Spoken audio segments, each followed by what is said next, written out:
వారితో పాటు జనార్దన్ రావు గారు మరికొంతమంది కూడా సిద్ధంగా ఉన్నారు. ఎస్, ముందుగా రాము గారితో మాట్లాడదాం. రాము గారితో మాట్లాడిన తర్వాత వైసీపీ నుంచి ఓబుల్ రెడ్డి గారు కూడా సిద్ధంగా ఉన్నారు, వారితో కూడా మాట్లాడదాం. ఎస్, రాము గారు నమస్కారం అండి. ఒక్కసారి అన్మ్యూట్ చేసుకుంటారా? ఓకే అండి, వినిపిస్తోంది. రాము గారు, అంటే ఎలా చూస్తారని, అంటే సినిమా డైలాగు లాగే దీన్ని చూడాల్సి ఉంటుందా, లేకపోతే అంటే గంగమ్మ జాతరలో మేము బలిస్తాం అంటే మరింత తీవ్రంగా పదజాలం ఉంటుంది? నేను ఇక్కడ మీడియా ముఖంగా దీన్ని చెప్పదలుచుకోలేదు, సరే అంటూ చెప్పుకొచ్చారు. సో ఒక సినిమా డైలాగానే చూడాలా, లేకపోతే మరింత తీవ్ర పదజాలం కాబట్టి ఇలాంటివన్నీ రాజకీయాల్లో ఉపయోగించకూడదని భావించాలా? మరి గతంలో కూటమి నేతలైనా ఎవరైనా కానీ ఇలా సినిమా డైలాగులు వినియోగించలేదా? ఇవన్నీ కూడా ఈరోజు చర్చనీయాంశమే. ఎలా చూస్తారు ఈ అంశాన్ని? అందరికీ నమస్కారం. ఈరోజు మీడియా పరంగా జరుగుతున్న ఈ చర్చ చాలా రచ్చకు దారితీసింది. ఇది చాలా దురదృష్టదాయకం, అవాంఛనీయం. ఇప్పుడు ప్రస్తుత పరిణామాలు ఎలా ఉన్నాయంటే, ఆ డైలాగులు ఏవైతే ఉన్నాయో ఆ వ్యాఖ్యల్ని ఒక సినిమా డైలాగ్తో పోలుస్తూ ఇది సినిమా డైలాగే కదా అని చాలా తక్కువ చేస్తూ, అంటే లీగల్ గా చెప్పాలంటే దాన్ని తాలూకా గ్రేవ్ని తగ్గిస్తూ మాట్లాడుతూ దాన్ని డైవర్ట్ చేస్తున్నారు. ఇప్పుడు అది సినిమా డైలాగా లేకపోతే వేరే అనే ఇక్కడ సమస్య కాదు. దానికోసం మనం ఆలోచించకూడదు. ఇక్కడ ఒక పౌరుడిగా సమాజంలో ఉపయోగించకూడని పదాలను వాడుతూ సమాజాన్ని బెదిరిస్తూ వ్యాఖ్యలు చేయడం అనేది నేరం. దానికోసం మనం ఇక్కడ చర్చించాలి, దానికోసం మనం మాట్లాడాలి, దానికోసం ప్రజలు కానీ ప్రజాస్వామ్యం కానీ ఈ ప్రస్తుత రాజకీయాలు కానీ ఆలోచించాలి తప్ప ఇది ఒక సినిమా డైలాగును వాడొచ్చా వాడకూడదా, వాడితే తప్పేంటి అంటే ఇలా డైవర్ట్ అవుతూ వస్తుంది. ఇప్పుడు చట్టాన్ని చట్టంలా చూడాలి, సినిమాలా చూడాలి. కానీ సినిమా డైలాగుల్ని చట్టాన్ని వ్యతిరేకిస్తూ చట్టాన్ని చేతుల్లోకి తీసుకొని ఇది సరదాగా ఒక కొటేషన్ లాగా మాట్లాడుకోవడానికి సమాజం ఏమి కోర్టు వాళ్ళు కాదు కదా. లాయర్లు ఉన్నారంటే గతంలో జరిగిన వాస్తవాలను, సంఘటనలను, విషయాలను, తీర్పుల్ని ఒక కొటేషన్స్ కింద తీసుకొని ఆ కేసులో జరుగుతున్న వ్యవహారాలకి ఉదంతాలకు వాటిని ఉటంకిస్తూ వాటిని సైట్ చేస్తూ సైటేషన్స్ కింద వాడుతూ ఉంటారు. ఇది అటువంటి పరిస్థితి కాదు కదా. ఒక వర్గం మరొక వర్గాన్ని తీవ్రంగా వేలెత్తి హెచ్చరిస్తున్న పరిస్థితి ఇది. దాన్ని మనం ఒక సాధారణ సినిమా కొటేషన్ లాగా, సినిమా డైలాగ్ లాగా ఎలా తీసి పాడేస్తాం? స్టేట్మెంట్లో క్రైమ్ ఉండేటప్పుడు చట్టం తన పని తాను ఖచ్చితంగా చేస్తుంది, చెయ్యాలి. చెయ్యకపోతే చట్టం ఫెయిల్ అవుతుంది. మనం ఈ యాంగిల్లో ఆలోచించాలి సమాజం. అంతేగాని రాజకీయ నాయకులు మిగతా వాళ్ళు ఈ సినిమా డైలాగ్, ఇప్పుడు అసలు ఇక్కడ సందర్భం ఏంటంటే అది సినిమా డైలాగ్ కాదు. ఒక మనిషి, ఒక పౌరుడు తనకు చట్టం తెలిసే తనకు నచ్చిన విధంగా ఒక ఇంటెన్షన్ తో, ఒక మోటివ్ తో ఆ పదజాలాన్ని, ఆ వాక్యాలను వాడాడు అంటే అందులో క్రైమ్ ఇన్వాల్వ్మెంట్ కి సంబంధించినటువంటి వ్యాఖ్యలు అవి. 2029లో వైఎస్ఆర్సీపీ ప్రభుత్వం అధికారంలోకి వస్తే తెలుగుదేశం కార్యకర్తల్ని గంగమ్మ తల్లి జాతరలో పొటేల్ని వేసినట్టుగా రఫా నరుకుతాం, చంపుతాం. అంటే ఇది కరెక్ట్ గా ఎగ్జాక్ట్లీ వర్డింగ్ అవునో, వాక్యం అవునో కాదు నాకు తెలియదు, దాని సారాంశం చెప్తున్నాను. అంటే దాని అర్థం ఏంటి? దాని సినిమా డైలాగ్ కింద ఎలా తీసుకుంటాం? ఇప్పుడు ఒక విషయాన్ని మీరు ఆలోచించండి. సినిమా అనేది ఒక డ్రామా, అందులో లాజిక్ ఉండదు. కానీ మనిషి జీవితం ప్రజాస్వామ్యంలో ఉన్నామంటే లాజిక్కి లాకి కట్టుబడి ఉండాలి. అంతేగాని ఎక్కడో డైలాగులు తెచ్చి ఇక్కడ వాడుకుంటే తప్పేటి అనకూడదు. ఇక్కడ ఈ సందర్భంగా ఒక విషయాన్ని ప్రస్తావించదలుచుకున్నాను. గౌరవ మాజీ ముఖ్యమంత్రి వర్యులు గౌరవనీయులు శ్రీ జగన్మోహన్ రెడ్డి గారు, ఒక యువకుడు మంచికి చేశాడో చెడుకు చేశాడో, చట్టాన్ని చేతుల్లో తీసుకున్నాడో, చట్టాన్ని ఉల్లంఘించాడో, ఒక స్టేట్మెంట్ తీసుకున్నాడు.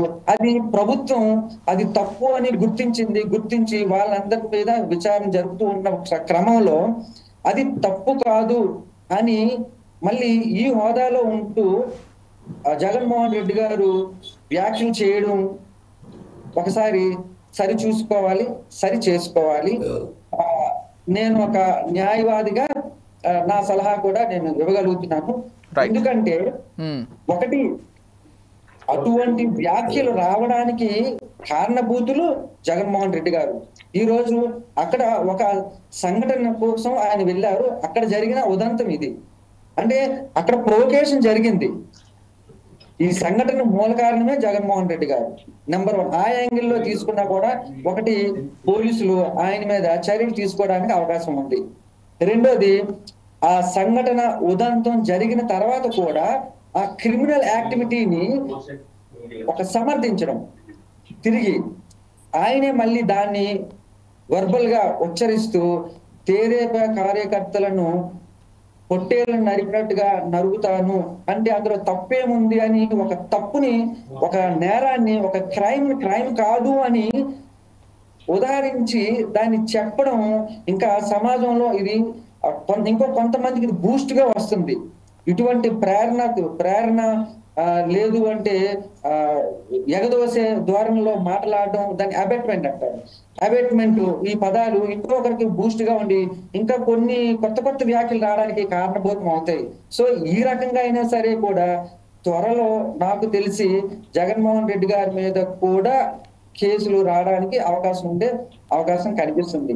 ఇప్పుడు మనం ఆర్టికల్ 21 కానీ 23 కానీ తీసుకొని మనం మాట్లాడవచ్చు, ఎక్కడికైనా వెళ్తాం, మనం మాట్లాడుతున్నాం. కానీ చట్టాన్ని చేతుల్లోకి తీసుకొని క్రైమ్ ఇన్వాల్వ్మెంట్ ఉన్న పదాలతో క్రైమ్ చేస్తాను అని సమాజాన్ని ఛాలెంజ్ చేయకూడదు కదా.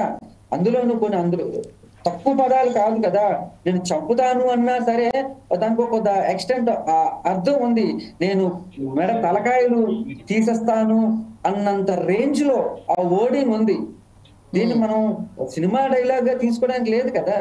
అసలు సినిమాకి సంబంధం ఏంటి ఇందులో? నువ్వు వాడావు, నచ్చితే వాడుకోవాలి, అదేంటి సమాజానికి పనికొచ్చే విధంగా వాడుకోవాలి. సరే, ఇప్పుడు నేను అదే అంటున్నాను, మాకు తెలుగుదేశం కార్యకర్తలకు ఇంకా 4 సంవత్సరాల పదవీ కాలం ఉంది. ఈ 4 సంవత్సరాల్లో మేము మిమ్మల్ని మేక తలకాయలు కోసినట్టుగా ఒక్కొక్కరు కార్యకర్త, వైసీపీ కార్యకర్త నరుక్కుంటూ పోతాం ఈ 4 ఏళ్లలో అంటే చట్టం ఊరుకుంటుందా? ఊరుకుంటారా? పెట్టరా వాళ్ళ మీద? అంటే ఎవరికైనా చట్టమే. ఇప్పుడు చేయకూడని పని ఎవరు చేసినా నేరమే, మనం చేయాల్సిన పని చేయకపోయినా నేరమే. మరి అటువంటి పరిస్థితుల్లో ఒక తప్పు అని ప్రశ్నించాలే గాని తప్పుని సమర్థిస్తే అది కూడా నేరమే. ఈ రోజు ఇప్పుడు నేను అదే చెప్పదలుచుకున్నాను. ఈ 2 ఉదంతాలు, నేను చెప్పిన ఈ 2 అనాలిసిస్ లో జగన్మోహన్ రెడ్డి గారి మీద ఖచ్చితంగా కేసు వచ్చే అవకాశం ఉంది. Okay, right. ఇప్పుడు ఇప్పటికే ఒక 3 అబ్బాయిల మీద అదే సంఘటనలో ప్లకార్డులు ఉపయోగించారు. ఇది రఫ నరికేస్తాం, అన్నొస్తాడు, గంట చూస్తాడు, ఎవరైనా వచ్చినా రాని తొక్కేస్తాం, ఒక్కొక్కరికి సినిమా చూపిస్తాము. ఇవేంటంటే పరుష వాక్యాలు. పోనీ పరుష వాక్యాలు ఇవన్నీ ఏదో సరదాగా తీసుకున్నా ఒక్కొక్కడికి గంగమ్మ ఏట్లు వేసినట్టుగా, పొట్టేళ్ళను నరికినట్టుగా తలలు తీసేస్తాం, నరికేస్తాము అంటే ఓపెన్ ఛాలెంజ్. అది క్రైమ్ కి ఇనిషియేట్ చేస్తుంది. ఇండైరెక్ట్ గా అవతల వర్గాలను కూడా ఏమో వీళ్ళు మన మీద అటాక్ చేస్తారేమో, మనం సిద్ధం కావాలి, ఈ వైసీపీ సిద్ధమైందేమో మనం కూడా సిద్ధం అవ్వాలి అనే వ్యవహారమే కదా ఇక్కడ కూడా వస్తుంది. సో నేనేమంటున్నానంటే ఇప్పుడు అదే వ్యాఖ్యల మీద, ఇప్పుడు వైఎస్ఆర్ జగన్మోహన్ రెడ్డి గారి వ్యాఖ్యల మీద ఇప్పుడు ఆంధ్రప్రదేశ్ రాష్ట్ర సీఎం గారు చంద్రబాబు గారు కూడా ఈ రోజు వ్యాఖ్యానించడం జరుగుతుంది.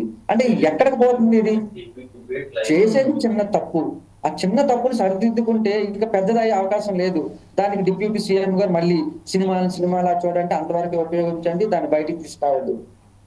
అసలు అది సినిమా డైలాగ్ కాదు, అది ఖచ్చితంగా ప్రొవోకేషన్, హెచ్చరిక. మేము చంపుతామంటే చంపడమే. అది నాకు నచ్చింది, నేను చెప్తున్నాను. ఇప్పుడు నేను చాలా విషయాలు మీకు చెప్తున్నాను, మాట్లాడుతున్నాను, ఉటంకిస్తున్నాను. అవన్నీ నాకు నచ్చి ఇంటెన్షన్ గా నేను మాట్లాడుతున్నాను. అంతేగాని అది సినిమా అనో లేకపోతే ఎవరో అన్నదే కాబట్టి నాకు వర్తించడానే కాదు కదా. సినిమా డైలాగ్ అయితే అయింది, నీకు వర్తించదు కదా.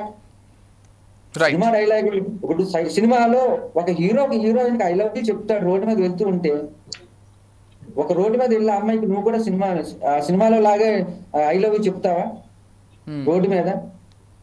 ఇష్టం లేకుండా అమ్మాయిని బలవంతం చేస్తారు, సినిమాల్లో బలవంతాలు చేస్తారు. కమిషనర్ పిల్లలకి, కమిషనర్ కూతురికి మొగులు రారా అంటే కమిషనర్ కూతురికి వెళ్ళి నీకు మొగుడు రాడా అని అడిగితే ఊరుకుంటారా? అంటే సినిమాలు మనం ఇంటోటో తీసుకొని సినిమాలు మేము అనుసరిస్తాము, ఆచరిస్తాము, సినిమా డైలాగులే తీసుకున్నాం కదా, నేరం కాదు అంటే కుదురుతుంది. ఇప్పటికైనా వ్యాఖ్యలు వెనక్కి తీసుకుంటే ఆంధ్రప్రదేశ్ రాష్ట్రంలో ఈ ఉదంతానికి ఒక పలికినట్టు అవుతుంది. రైట్. ఓబులెడ్డి గారు నమస్కారం అండి.